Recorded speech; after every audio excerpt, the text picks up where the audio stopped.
Gia, you look exhausted. Didn't you get any sleep last night? Not really. You were snoring all night, and it kept me awake. I know I snore once in a while, but I never thought it was not that bad. It's bad and I am. At my wit's end, I tried to grin and bear it, but I can't sleep anymore. Honey, I'm sorry, but honey, I'm so sorry, but what can I do about it? I think you should talk to your doctor and see what she thinks.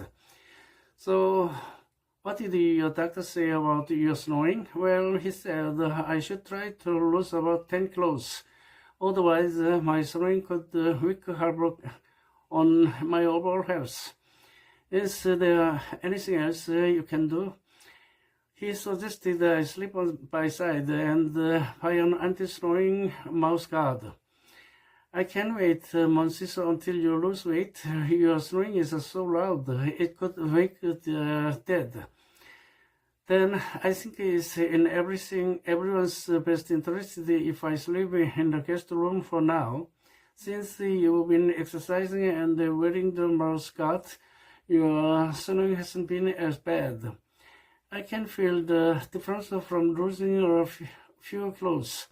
I was actually starting to come to terms with the idea that I'd be married to a snowball for the rest of my life. I'm glad you said something when you did.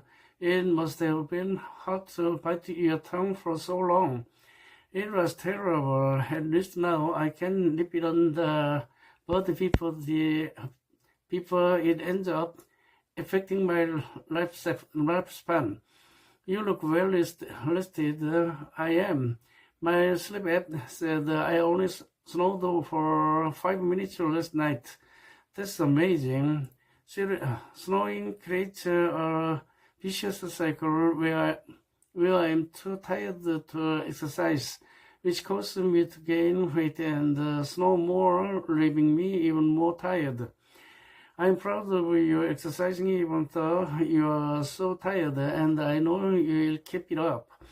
After the doctor told me about the side effects of long-term snowing on my health, I was determined to fix it.